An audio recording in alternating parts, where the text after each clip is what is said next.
now this holy war has passed into legend. But there were those who saw it with their own eyes. Great chroniclers from two different worlds, Christian and Muslim, who wrote of great deeds, great battles, great warriors, of men who would lay down their lives for their God.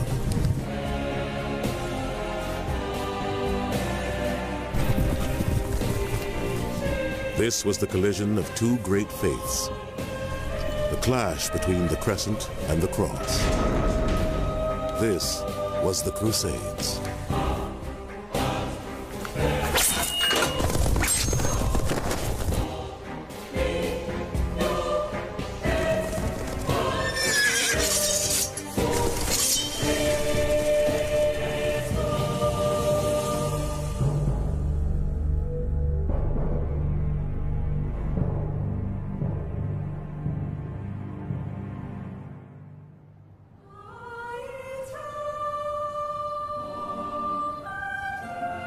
Of all the cities in the world, Jerusalem has the most troubled past and the most troubling future. To the Jews, it is the site of the great temples of Herod and Solomon. To Muslims, the place where Muhammad ascended to heaven. To Christians, the place where their Messiah was crucified. After his death, the word of Jesus Christ took root, and Jerusalem slowly shed almost 4 centuries of Roman occupation to embrace Christian rule. But in the 7th century, the holy city was forcibly seized by a new faith, Islam.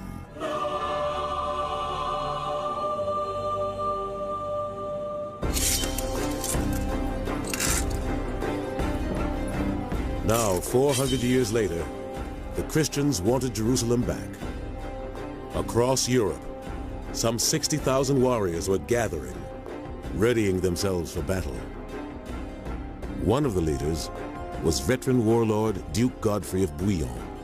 He would head up his own army on what would become a 3-year crusade across 3,000 miles to reclaim Jerusalem in the name of God. Godfrey was more than just an acclaimed fighter. A generous benefactor of the Catholic Church, he was also an immensely pious man. As far as I'm concerned, there's one key thing that's driving people to take up the cross, and that is that they actually believe that this crusade is a spiritual war and that it's going to purify their souls of sin.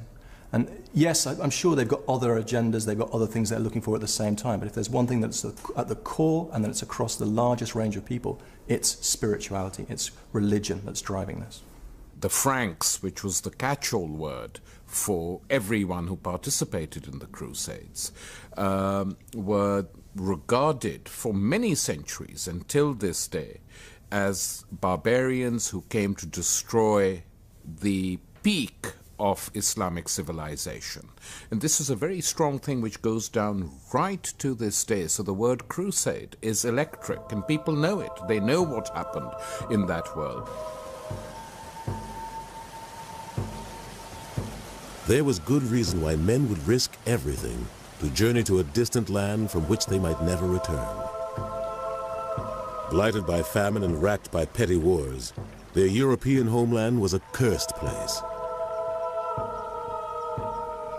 They craved a better life in this world and the next. I think if you were to take a time machine back to the late 11th century, the first thing that would probably strike you is what a violent society it was. We're at a time when sort of central government's not very well organised, the great monarchies of France and Spain haven't developed. It's petty lordships, local castellans, they raid, they fight, they scrap one another. It's a time of endemic lawlessness. One of the most learned men in Christendom painted a disturbing portrait of this chaotic world. A senior archbishop and a consort of kings, William of Tyre wrote the history of the Crusades as he saw it. In nearly all the circle of the earth, belief had failed. The fear of the Lord no longer prevailed among men. Justice had perished from the world. Violence held sway among the nations. Fraud, treachery, and chicanery overshadowed all things. All virtue had departed and ceased to exist as useless. Evil reigned in its stead.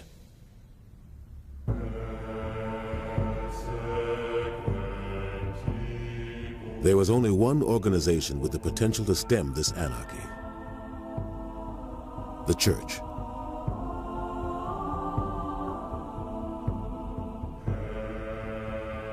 The Catholic faith dominated 11th century Western Europe. The world of the Middle Ages was a world that was deeply concerned with matters of religion, and it's almost impossible for us in a secular age today to overestimate how concerned they were. It's almost impossible for us to understand how concerned they were. People are bombarded with the fact that they are threatened by sin from all forms of life. Just about everything they can do in life is potentially sinful. It's literally as if the air they're breathing is contaminated with a sin.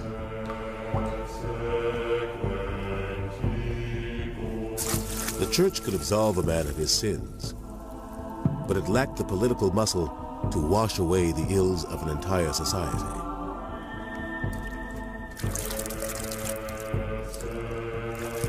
Feuds with the secular rulers of Europe had pushed the papacy to the sidelines until 1088, when a new pope arrived in Rome, Pope Urban II.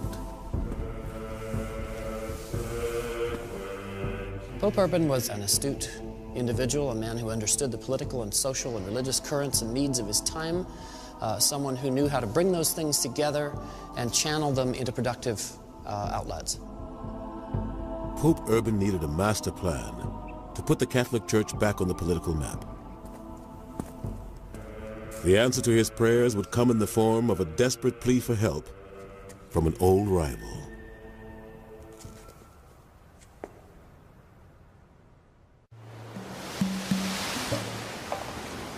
In 1095, a desperate call for help was dispatched to the head of the Catholic Church, Pope Urban II. Sent from the imperial court of Constantinople, it came from his Eastern Christian rival, the political master of the Greek Orthodox Church, the Byzantine Emperor Alexius I. The power of Alexius's empire was slipping. The influence of his Orthodox Church had once stretched as far as the Holy Land of the Middle East. Islam was now the dominant force in the region. The Seljuk Turks were recent converts to Islam. They had emerged from the steppes of Central Asia and swept down into the Middle East in search of land. Fearsome warriors. Their armies numbered tens of thousands. They seized control of the Muslim territories of Persia, Syria, and Palestine, and finally captured the holy city of Jerusalem. Then they turned their gaze north and stormed their way to the doorstep of the great Byzantine capital, Constantinople. The status quo, the existing power politics, the power balance of the region was changed. The Byzantines had lost a great area of taxation, of recruitment for troops. They'd lost a lot of prestige as well.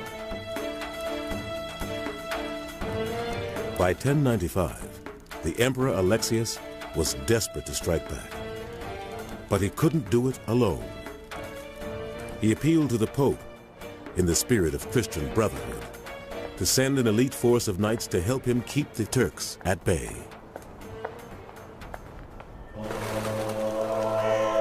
It presented Pope Urban with a perfect opportunity to enhance his political power.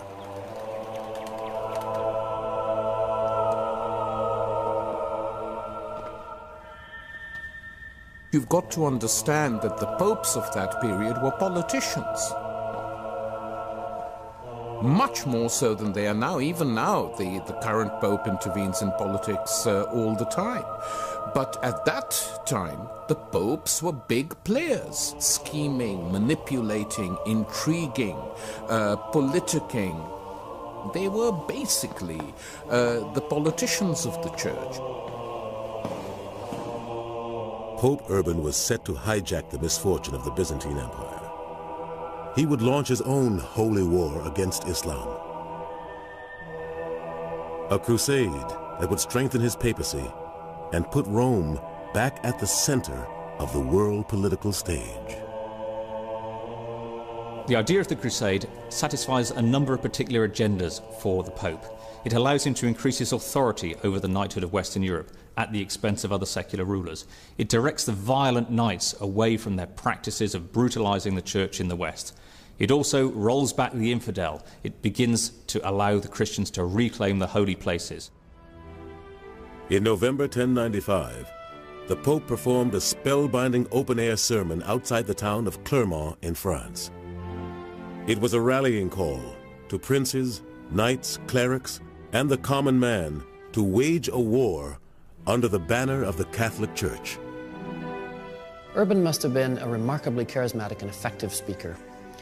Being at his speech must have been like being at some kind of mass rally, a Billy Graham crusade, a pop concert, something like elements of all of those things together. There were thousands and thousands of people there. His sermon was a cunningly crafted piece of religious spin,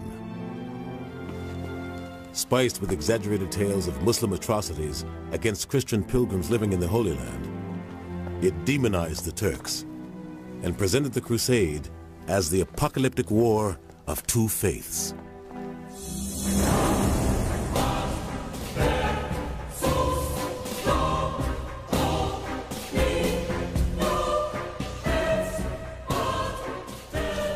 His words seemed to proceed from God and were received by young and old alike eagerly as a command from on high.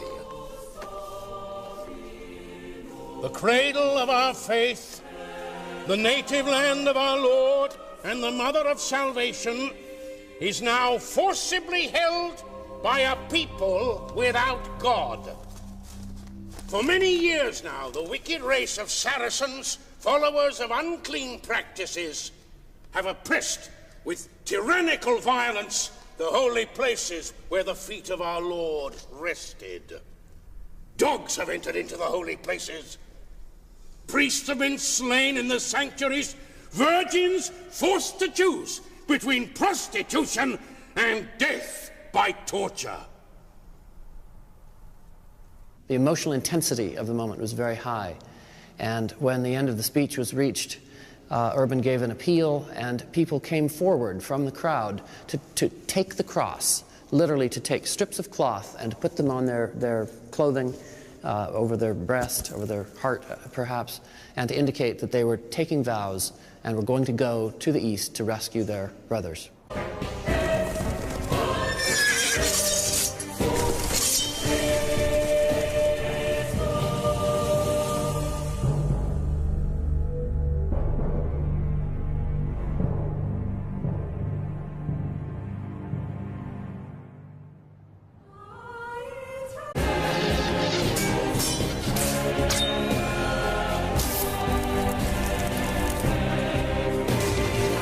Now this holy war has passed into legend. But there were those who saw it with their own eyes. Great chroniclers from two different worlds, Christian and Muslim, who wrote of great deeds, great battles, great warriors, of men who would lay down their lives for their God.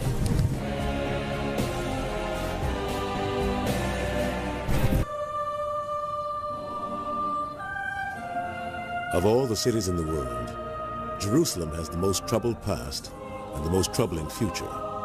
To the Jews, it is the site of the great temples of Herod and Solomon. To Muslims, the place where Muhammad ascended to heaven. This was the collision of two great faiths, the clash between the crescent and the cross. This was the Crusades.